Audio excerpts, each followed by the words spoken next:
Well, welcome back to part 29 of Death End Request 2, where first we're going to have our usual rundown. Rotty, this town has various scenery. Various scenery? Well, not only is there a bustling town, there are mountain paths, rural areas, and many more, like the tourist area, the lakeside area, the residential area if you haven't got to see yet. Oh, I see. You have a point. I never left town before, but visitors always say this town has various colours. Yeah, I can see that, you know, when it's not in the middle of the night and the demons aren't taking over. This town pretty much has everything, so there's no need to leave. Isn't it amazing? Yeah, if you live a very introverted lifestyle. Oh, I see. So an introvert. Yeah, exactly. Also, that's not true.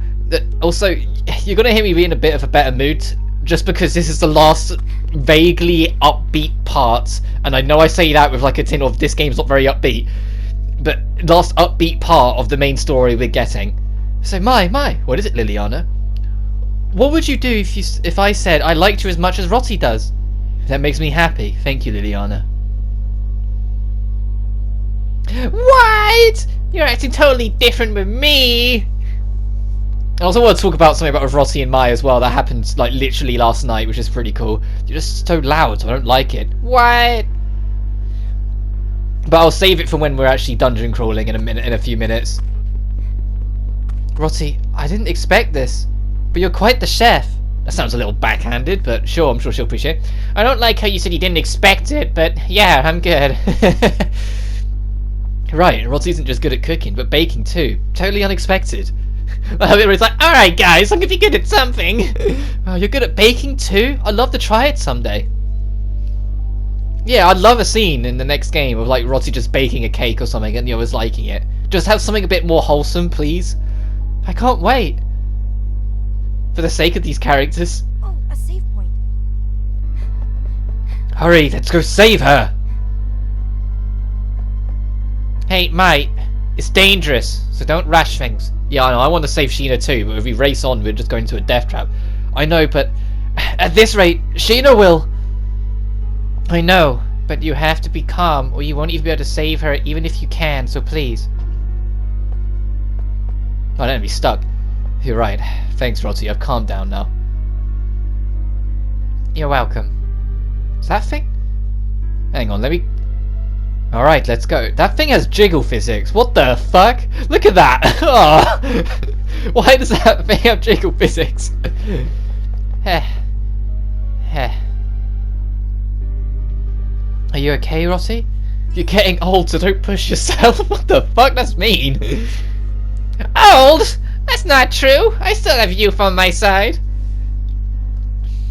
You're right. Don't overexert yourself. Yeah, you old woman. You don't get it at all. I'm still young. What are you guys doing? Yeah, Liliana's just bullying Rotty for no good reason. Let's avoid this place. Right.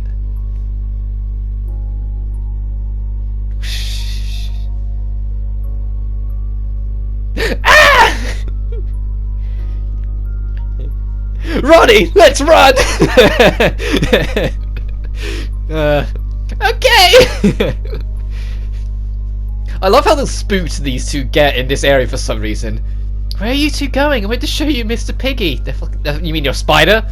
No wonder they ran. It's so humid, I don't like it. It's cold. Cold humidity, I don't think I can relate. Then I can hug you and keep you warm. It's hot, get away. Oh, for fuck's sake. At this point, Mike definitely likes Rotty back. Like, I know I say it, and it's not me shipping. Genuinely, if you pay attention to bits of the dialogue, she likes her back, she's just in denial. And it's going to become more prevalent, more so next time, but we'll see about that. But now it's actually getting on the main path. I think it's even further in. Got it. Let's go in deeper. This is a peculiar circumstance because you have to interact with a random gravestone in the next area, which then allows you to find the warehouse that we are trying to find. Rotty. Rotty.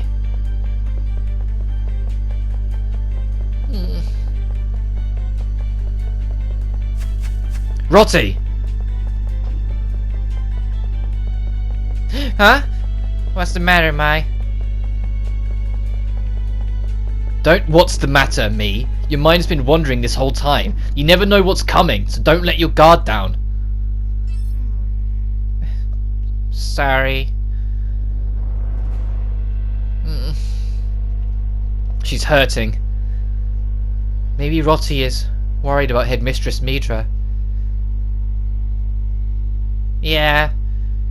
I can't believe what my mother did.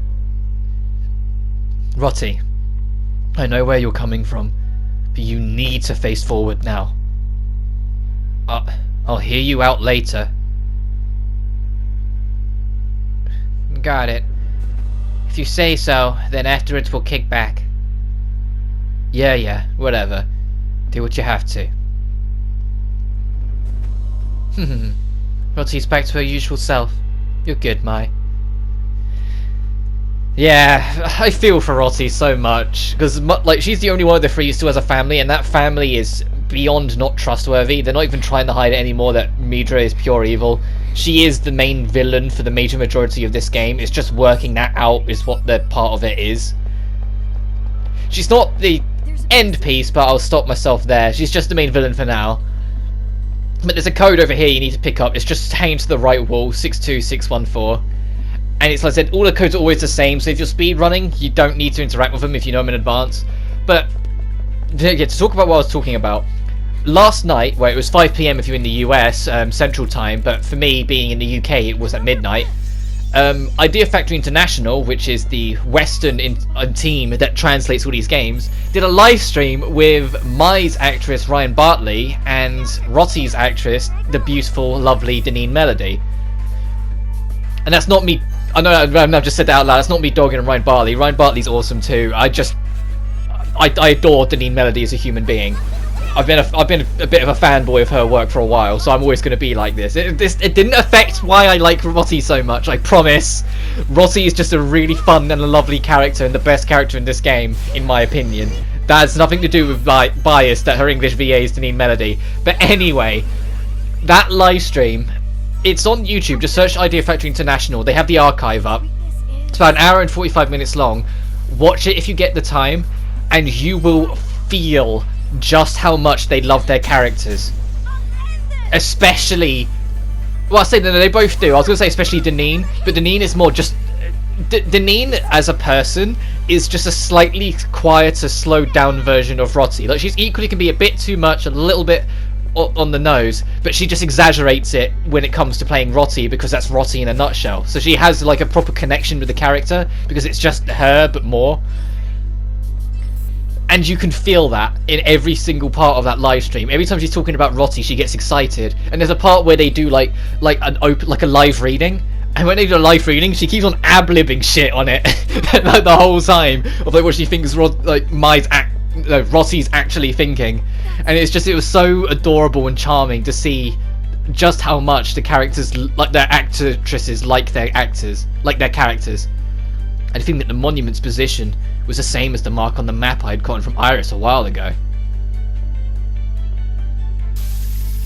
As soon as I subconsciously got closer to the monument, I heard from far behind me the noise of something large breaking. Yeah, once you approach the grave, you are now allowed to go to where you need to go. Which is odd, but it is what it is.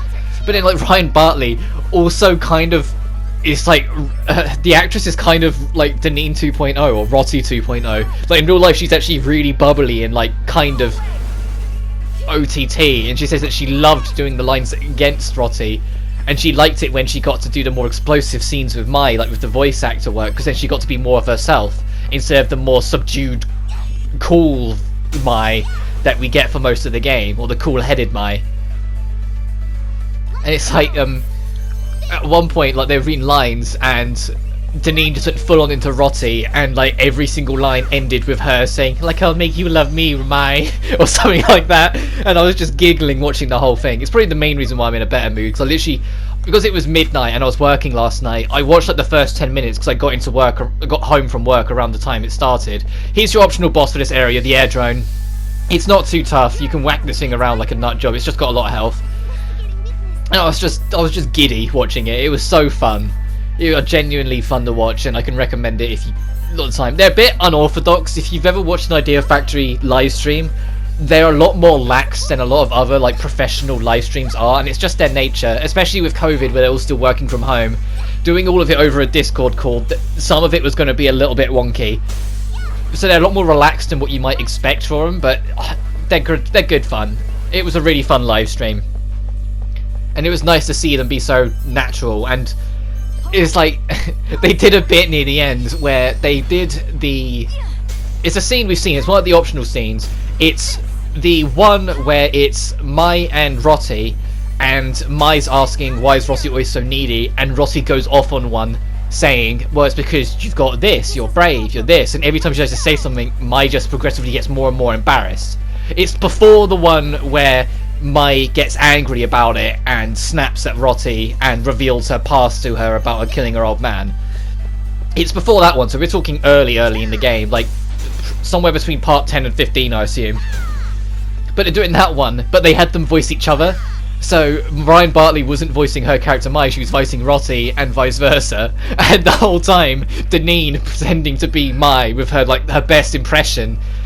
At the end of every line was like, it's not like I like you or anything. Like, she full on committed to the tsundere. It's like, I love you really, but I'm not going to admit it. And it was just such an enjoyable stream, and I'm going to be going on about it a little bit because I just loved it so much. And I feel like I need to go on about it because at the end of this video is the last video in chapter 7.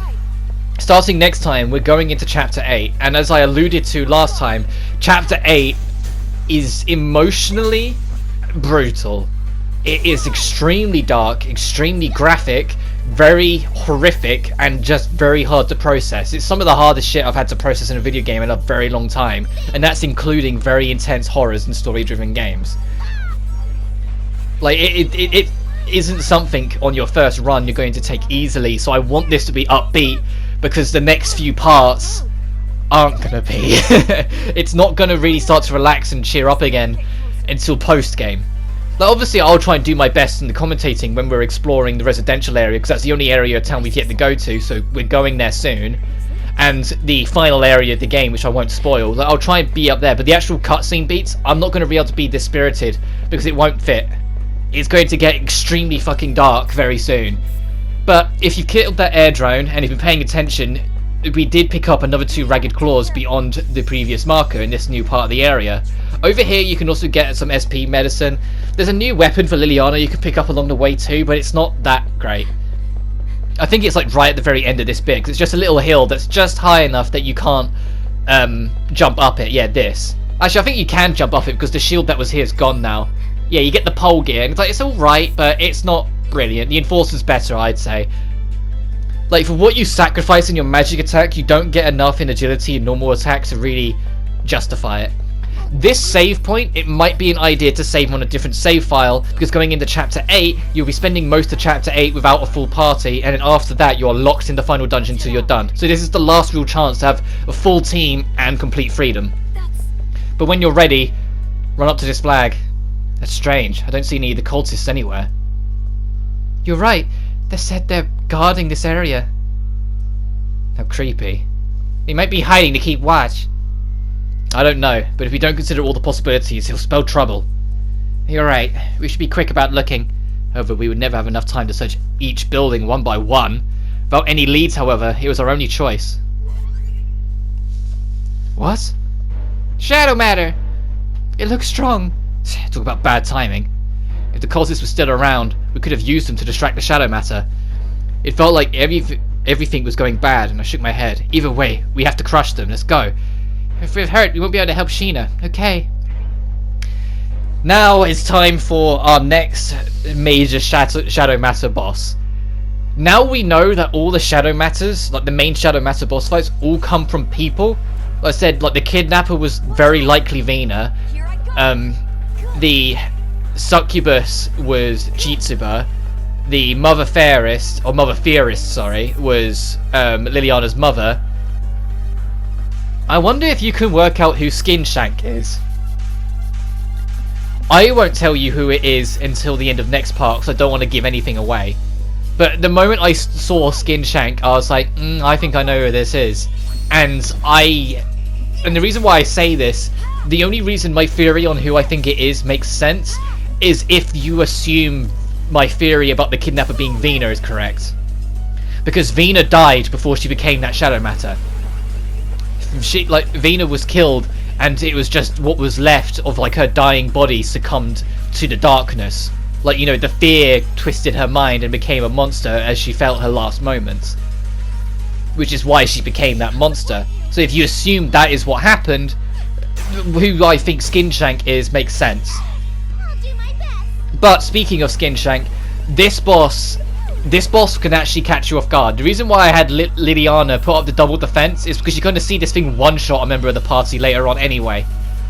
And it's going to one-shot someone who's in their glitch form, so has boosted stats as well, and they're literally from full health going to just one-tap them to the ground. This is also the first real major push that I'm going to make on my strategy that I talked about before, where I say if you get someone in the glitch form, don't use their glitch attack. Instead, persist in keeping them in their glitch form. Skinshank is also going to introduce something returning from the first game called counterstances, and unlike the first game, they've really reworked it and made it so much more convenient and helpful for the player. In the first game, you never knew what the enemy was, what could counter and what they couldn't, and you never knew when they were in a counter stance and when they weren't. It never told you. So sometimes you would just attack them and they'd bonk it back at you. Which was even more frustrating in like the very last fight in the pain area in the first game, where it was you couldn't do the same attack like so many times or it would counter you. You had to like go through your entire moves list just to get it done. The way it works in this game is that they have to set it up, and when they set it up, it will tell you directly what they're doing, and their stance will change. As you can see, Skinshank is now readied his anchor. It's not jumping around like giddy like it was. It's now just sitting and waiting patiently. And it told you directly that its counter is based on weakness. It is weak to star attacks, so for now, until the counter stance ends, you cannot hit it with any star attacks. You need to use Moon or Sun. So you've been told directly. If you get it wrong and hit it with a star attack in this situation, when its guard isn't up with its counter stance, it will do the same thing it did in the first game, where it will force your character's turn to end right then and there, and the boss will get a free shot on you. So do not let it happen. But now you're going to see what I mean. I'm going to buff everyone up. Keep in mind, Rotti doesn't have the half damage. Like, it ran out on this turn, unfortunately. But she does have magic and defense boost, and on top of it an all boost, which does stack on top of it. So her defense is super boosted, and she's in glitch mode, which boosts all of your stats. Watch this. And she's dead. I know it was a critical hit, because that's why the pink number was there, because it was a crit. But it one-shot her, and I was like, oh, okay. But she was like completely buffed up and in glitch form. How that shouldn't have done that. Whoops. So you need to be that weary of this thing. Its physical attack stat is brutal. It will just flatline you if you're not prepared. Its magic attack isn't that bad. I've never died or been put into much danger through its magic attacks, unless it's prioritized all of them in a turn on one person kind of thing. But its physical attacks are brutal. So if you don't have half damage, try and have Mai boost the group's defense instead to try and mitigate the problem. I should have had my lower Skinshank's defense as well, but it just didn't cross my mind. And it ends up not being too much of a problem, because the amount of damage you can get out of Mai right now, keep in mind she's got a physical boost, the all boost, glitch form, and then I did Rovid Bull, which does the multiplier to all damage attacks. She rips through this boss if you let her. If you get the right setups, you can be insanely powerful in this, which is something I always love in any kind of RPG, especially turn-based ones. If your own strategy can make you take things out super quickly compared to the average rate they probably expect you to, it feels infinitely more satisfying. And that's the case here with Mai. Mai can become such a force of nature in this game with the right setup, especially now she has access to her entire moveset. And like I said, Rotti and Liliana can have access to their entire moveset as well, but I don't know the combinations, and so it's just we'll either stumble into them or we won't. I've got all the ones I care about, admittedly. Like, there's a couple that I'd rather do. Like, I want the rest of Liliana's healing skills if I could help it, because she can just heal the entire party from anywhere. and going into the pain area in post game, our health is going to get far larger than the 1,800 that she heals. So I need to try and get more of that. At this point, this thing's got 300k and its resistance has faded. Even though I don't use its weakness, I decide to just go all out, just completely commit, and use the glitch form and hope it kills, which thankfully it does. The cutscenes that follow this, I'm not going to show you today. I know this makes this video a bit shorter, but it's going to be like over half an hour of cutscenes straight, and I don't want this video to be 50 minutes long if I can help it. If you've been with me a while, you know if I can, I will try and have videos be between 20 to 40, maybe 45 minutes long if I can help it. I don't like letting them be too long. And so, because of that, and the fact that the half-hour cutscenes are miserable, I'm going to end this part today. So, next time on Death End Request 2, we're going to see the aftermath of our attempts to find Shina and go into Chapter 8, the most heartfelt and aggressive chapter in this game. But until then, you guys take care now.